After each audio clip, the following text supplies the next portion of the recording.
Welcome to my brand new video. मैं हूं आपका दोस्त अंकित। आज की वीडियो में तुम्हें बताऊंगा कि तुम्हें अपनी कैलकुलेशन स्पीड कैसे इंप्रूव करनी है नीट के लिए और किस लिए तुमने करनी है।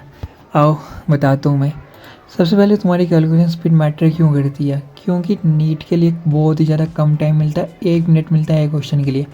जितनी ज़्यादा तुम्हारी स्पीड होगी तुम उतने ज़्यादा क्वेश्चन अटैम्प्ट कर सकती हो, और जितनी ज़्यादा तुम्हें खुद पर ट्रस्ट होगा तुम्हारी कैलकुलेशन स्पीड पे उतनी ज़्यादा एरर होने के चांसेस कम रहेंगे। आओ बताता हूँ तुम्हें अपनी स्पीड को इम्प्रूव कैसे करना है। सबसे पहले तुमने 2 से लेकर 20 तक जितने भी टेबल है ना, इन सब की तुमने मास्टरी करनी है। ऐसा नहीं है बिल्कुल, मतलब तुमने रट्टा देना है, ऐसा पढ़ना है टेबल्स को। और ज़्यादा तुम्हें फोकस करना है 11 से 20 के टेबल में, क्योंकि बहुत बार पूछा जाता है, डायरेक्ट पूछ लिया जाता है। और तुम्हारी तुमने पढ़ जैसे ऐसे 12 इंटू 8 96 होता है, 96 डिवाइडेड बाई 12 8 होता है, इस तरीके से पढ़ना है।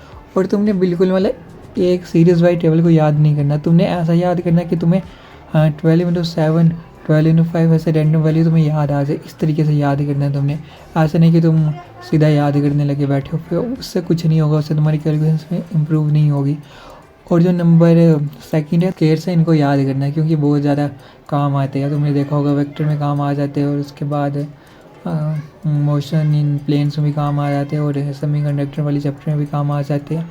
और जो नंबर थर्ड पे है, तुम्हें ये कुछ कॉमन जो फ्रैक्शन वैल्यू होती है ना, 1/2 जैसे 1/3 1/10 तक तो तुम्हें याद कर लो, क्योंकि बहुत ज़्यादा काम आएगी ये फिजिकल केमिस्ट्री में भी।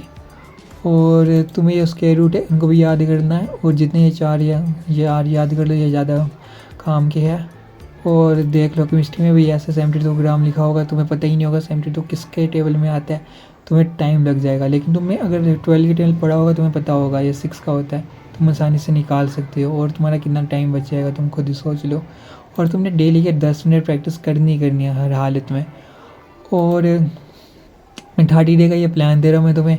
पहले वीक 1 में तुम टेबल याद कर लेना और स्केयर्स भी याद कर लेना। मतलब 30 डे लिखा तो है मैंने, लेकिन तुम इसको कितने 7-8 दिन में असर होगा, तुम्हें याद हो ही जाएगा किसी भी हालत में। और याद रख लो, कैलकुलेशन जो स्पीड होती है टैलेंट नहीं है, ये तुमने कितनी बार उसको रेपिटेशन किया, मतलब तुम्हें कितनी बार प्रैक्टिस किया, वो ही है कैलकुलेशन स्पीड। जितनी ज़्यादा तुम प्रैक्टिस करोगे उतनी ज़्यादा तुम्हारी कैलकुलेशन स्पीड इम्प्रूव होगी।